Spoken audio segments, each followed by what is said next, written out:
All right, everyone, welcome back to another episode of the Limitless Leadership Podcast. We are live here at the 2025 Apex show in beautiful Las Vegas, Nevada. I can say beautiful because as of the timing of this recording, it's November. It feels nice outside. It's not too hot. It's really nice. Got some wind out here. And I got a new friend of mine. So this guest is new to me, which maybe means he's new to you, but he won't be. He will be our friend because our guest today is going to introduce himself to everyone. His name is Mr. Eddie Campbell. Eddie, thanks for being here. Thank you. And I represent Eddie in Service. That's what the little logo right here.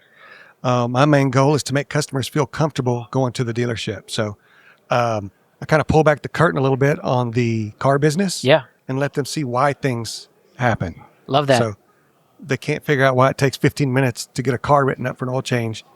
We need to tell them it's part of the inspection and that kind of thing. So lots of things that we can let customers know. Like I had a lady come in the other day and she said that her car overheats after about 20 minutes of driving. Okay. But she brought it in on empty. Oh, Okay. Kind of hard to diagnose it when it does that. So I think tips like that help customers make their visit to the dealership just a lot better for everybody. Eddie, thank you for sharing that. So let me ask you this, because a lot of our audience is actually in the independent automotive repair space. I love having people outside of our industry come in and speak. Now, I wouldn't necessarily consider you to be outside of our industry, but to some degree, there's certainly some separation there. Yeah. So the information that you provide from an Eddie in Service info kind of guy, could it also apply to the automotive repair space as well? Promotive is tackling one of the toughest challenges in the automotive industry, finding and hiring great technicians. Their team is built from people who know the aftermarket, understand technician roles, and recognize what actually makes someone a strong, long-term fit. Promotive builds recruiting pipelines for the shops they support. They uncover talent you won't find on job boards, run intentional and structured screenings, and guide candidates through interview prep and communication so shops can make confident decisions. Shops choose Promotive because of their process creates consistency, momentum instead of waiting, clarity instead of guesswork, and a partnership instead of a transaction. If your shop is hiring or preparing for growth, head to gopromotive.com. You can schedule a discovery call, submit your openings, and see how Promotive supports shops nationwide. All right, folks, as you know, great leadership isn't about doing everything the best. It's actually about having the right partners in your corner to build your shop's success. It's about putting the right team in place. It's about choosing the right vendors to make you a pro, making pro moves. And when I think about the pros, I think about shop marketing pros. The know, like, and trust factor, that's a real thing. And Shop Marketing Pros understands that. That's why I want to recommend Shop Marketing Pros to become your marketing partner in your shop. They get to know, like, and trust you and your business to then help your audience get to know, like, and trust you too, and bring your shop to the next level. So when I talk about making pro moves, this is the kind of move I'm talking about. This is the kind of standard-setting partnership that's going to elevate your shop. So if you're ready to become a pro in your shop, visit shopmarketingpros.com and partner with the best. 100%. So my dad had an independent store for 37 years. Gotcha. So I grew up on that aftermarket side. Yeah. And then later switched over to not the dark side, the dealership side. Well said, my friend. Well said. Got lots of friends that own shops, and the dealership's not for everybody. Yeah. If your car's 11 years old, the dealership probably don't even want to work on it. They can't get the parts. They got to go buy them aftermarket. So yeah, I think there's enough room for everybody. Wherever you get your car serviced, just servicing it is the main thing. Gotcha. Okay. Well, let me ask you. I mean, you may have just given this away, but how did you get into the industry? And specifically, how did you find your way into the dealership world? Super proud of my heritage. I'm like a third generation drag racer. My dad was a mechanic. His dad was a mechanic. Since I was 8 years old, I've been rolling tires around and getting dirty. And so started out changing oil. Started busting tires. They call it slinging tires nowadays. There you go. Then I went to be a mechanic, then a service advisor, then service manager, then platform fixed operations director over several stores, and then general manager. So I've seen every side, both sides, all the way from there to there. Excellent. And I love my whole life's been car business, and I love it. Okay, awesome. Yeah. So Eddie in Service. So talk about you started to open up about this earlier, but talk about what do you do from an Eddie in Service influencer approach, And what does this look like for the customers that you're creating this content for? Leadership grows faster in the right rooms. The auto repair industry is evolving, and the shops that win long-term aren't chasing every new trend. They're choosing what aligns, what works, and what lasts. Tectonic 2026 is where shop owners, advisors, and technicians come together to sharpen what actually moves the needle. Better leadership, better execution, and a healthier team culture. Whether you're leading the shop, managing the front counter, or turning wrenches in the bay, there's a place for you here. Tectonic is happening April 9th through the 11th in Houston, Texas. Tickets are on sale now, and Limitless Leadership podcast listeners can get $500 off standard pricing with code LIMITLESS500. Go to techmetric.com/tectonic. That's TEKTONIC, or use the link in the show notes. It's no secret in our industry that speed of service sells. As our world moves faster, instant gratification isn't a want, it's an expectation. It's proven that the faster you communicate with your guest after they hand over their keys, the higher your close ratio and ARO is. This critical window is called your golden hour. And let's be real, it's hard to achieve when you're buried in essential tasks. That's where Golden Hour Garage comes in. By partnering with their team of industry professionals across the U.S., you can truly own your golden hour. Golden Hour provides a virtual estimate building, extended warranty, fleet claim processing, loaner advisors, and hands-on partner support, so your team can focus on the guest experience and profit growth. Book a discovery call today. Limitless Leadership listeners receive 10% off their first 3 months. So I've got lots of young people that work for me. Okay. I've got 3 daughters, 2 millennials and a Gen Z. Okay. The Gen Z is just a little different, And me being an old school guy, I was always, hey, rub some dirt in it, tighten up your belt. She wasn't receiving it. Yeah. And so she was having to live with that, me breathing down her neck for about 3 or 4 years. And one of my young Lube technicians came to me one day and I said, hey, what'd you do this weekend? He said, well, me and my mom went out this weekend and we tried to find me an apartment to live in. Mm-hmm. And he said, but we couldn't do it. I got to make $58,000. I got to qualify for this. I got to have good credit. And it hit me pretty hard that these young people don't have the chance that we did. Yeah. And I think social media, which is a great thing, and it can be a bad thing, I think that kind of messed them up. COVID hit at the same time. I think this Gen Z generation has had it worse than any generation since the 40s. Wow. And yeah, I mean, they can't buy anything. They're living at home. It's just, and I'm an old man. I got tons of old man stories, but I used to be able to walk into a store and go, I need 37 cents on number 2 pump and cruise all night. That was the biggest worry I had. You just can't do those things anymore. And my car cost $350. Now the car's $10,000. So I started thinking about how can I communicate with Gen Z? They're not really coming into the business as much as I wanted. I only see one Gen Zer every 60 to 90 days bring their own car in for maintenance. Their moms are still bringing their 27-year-old son's truck in for an oil change because the place is intimidating. He doesn't want to do it. His mom's used to it, so she drives his big truck to work that day, and on her lunch, she brings it in while he's at home looking for a job or playing video games or whatever it is he's doing. So how can I reach Gen Z? So I started hot and heavy on social media, and I found out that maintenance is not sexy. So it's hard to get people to talk about that. Yeah. So I try to talk to Gen Z through social media. Didn't know anything about it. All I had was LinkedIn. I've never had a Facebook, nothing.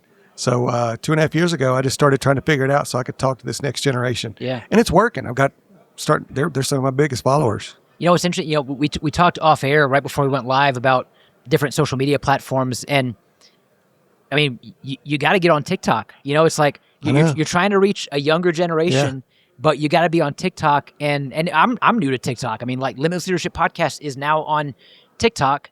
Find us at Leadership Podcast, by the way. Just got to show. And Eddie in Service. And Eddie in Service. Thank you. But I view this as a form of situational leadership, which in the leadership world, situational leadership is when you're adapting to the needs of a situation and the needs and the abilities of those that you're leading. So when you think about it, you just talked about how you have 3 daughters, different generations, they receive information differently. Completely. And we have to remember as leaders, we're leading different people with different personalities, different generations, and they're championing different processes or procedures, which means we're going to be leading individual people differently based on the situations that they are leading. Additionally, we're leading multiple people. So this is why I say leadership is a full-time job. I'll ask you, Eddie, one of the questions I ask every guest on this podcast is, what does leadership mean to you? How would you answer that question? And I love your logo because it says leadership, and then in red it says lead. Yeah. That's what leadership is. You're leading. Mm-hmm. And I think you got to do it by example. I mean, I'm the general manager of a dealership, and it's nothing for me to get the leaf blower out on the front porch or go park some cars, or I want to be helping them. I don't want to be telling them what to do. Yeah. And so if I'm going to ask them to do something, then they need to know that I'm not afraid to get my hands dirty and do it as well. No job is too small. I try to greet every customer, even when I was in fixed operations for most of my career. Yeah. And I greeted as many customers as I could and took them in the shop. And because I want my service advisors to know, hey, if he's doing it, we need to do it. As a general manager of a dealership, Eddie, how many people are you directly leading right now? Right now, 75. 75. Yeah. How do you do it, my friend? You have to have good managers under you, and you have to have good people. I mean, I love every single one of my employees. Yeah, like so family. So yeah, I love that. You got to talk to them, text them, check on them on the weekends, wish them happy birthday. I mean, there's just I'm friends with them. I've had so many people above me say, "Oh, you can't be friends with your employees." I say, "Bull." Yeah. Yeah. I mean, there's a fine line, but I like There that. is. I like what you're sharing. Ultimately, we know that people don't care how much you know until they know how much you care. Yeah. And in a day and age when 77% of employees are disengaged at work because they don't feel seen, they don't feel heard, they don't feel valued, the number one reason that people leave bad leaders, not bad jobs, is because they don't feel valued. Compensation is actually barely cracking the top 3. Yeah. So when you can show interest, genuine, authentic interest in the people that you're serving through your leadership, the people that they know how much you care, you're creating engagement. I've got to assume, Eddie, given the, 10 minutes that you and I have been talking, you strike me as someone who, if I'm working for you, if you're formally leading me, I know how much Eddie cares about me. Yeah. And you said working for. I never say that. If I'm at Six Flags and one of my employees walks up and I introduce him, Yeah. I don't say this guy works for me. Yeah. I say we work together. Yeah. I think all our jobs are important. They just have different positions. And, my job is to lead people and take care of the customers. Their job is to, if they're a manager, lead their team. And if you're an express guy changing oil, I think your job's just as important. I'm not going to do it. So Yeah. I think it was about 4 months ago, I actually had the uniform company make me a mechanic uniform without anybody knowing. Okay. And I came to work and changed oil all day and rotated tires. That's amazing. I didn't let them know how sore I was at the end of the day because I had to prove the old man still has Yeah, it, there you but it nearly killed me. But I found so many problems that, hey, this thing doesn't work. Yeah, that hadn't worked in 6 months. I'm like, did you tell wow. anybody? Yeah. Let's figure this out. So it was a great exercise. I bet it was, Yeah, and I bet it went a long way for your team to see you, like, I mean, for lack of better terms, like put on the tech shirt, get in the trenches, and do the work with those guys. That probably meant a lot to them. It did. They were putting it on their Facebook, saying That's stuff so like, awesome. "Does your boss do this?" So Yeah. it made me feel great. But I wear a suit every day, so when I came with that uniform, they didn't even know who I was. They're like, "Who is this Yeah. bald-headed fat Yeah. guy that just walked in over here?" Come on. Yeah. So Eddie, let me ask you this: if I were to walk into your dealership right now, and if I were to go to any of your team members and say, "Hey, describe Eddie Campbell in one word," what are some words I'd hear? Kind, fair. Yeah. Okay. Yeah, I hope so. I mean, in my long 45 year in the car business, Yeah. I've probably fired 50 technicians. Okay. And every one of them I'm still friends with, except maybe 2 of them. They're Okay. still a little butthurt. But even when I fire them, it's from the heart. They know. People will go, "Yeah, Eddie fired me." "Oh, what'd you do?"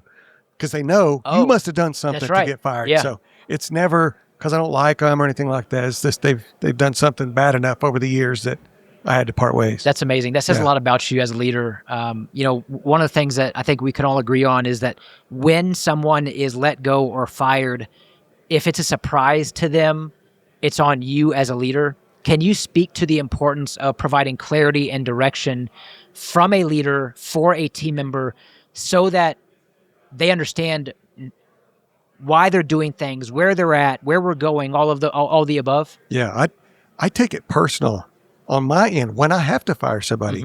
I feel like I let them down.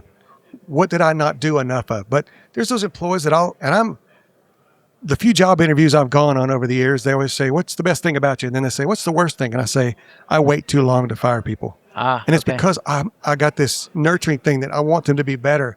So I fight until it's just too late and they've exhausted everything I can for 2 years, and I finally got to separate. Well, let me ask you this. Do you believe in the concept of hire slow, fire fast? I don't. Okay. I used to work for the biggest car company in the world, and that was theirs every day, you know, and we were always shorthanded. And then you would hang on to him because you knew how hard it was going to be to hire somebody else. Yeah, so that's right. There's lots of things in this industry that we could do to be so much better, from CEOs to the customer and everybody in between. So that's one of the things that Eddie in Service tries to do is tackle every position throughout the from the manufacturer CEO to the customer. Everybody's guilty. Everybody could do better, and we could make it better for all of us. I love the fact that you're educating anyone and everyone in with an opportunity for them to understand what can change. Man, I'm struggling, Eddie. I had a question and it just escaped me.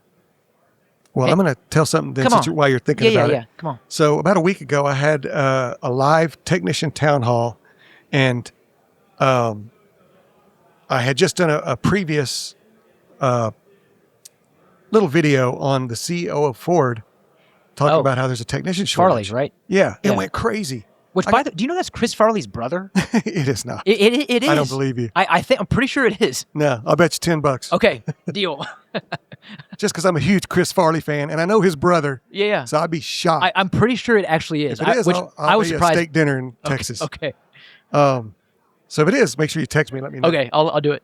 So I put this video out, and I got 800 comments from technicians, and 798 of them were extremely negative and only a few positives. Really? They're just really angry about this whole flat rate pay and him saying there's a shortage and it's not because of parts. And it started a hornet's nest. So I took 3 comments and read them to these technicians online.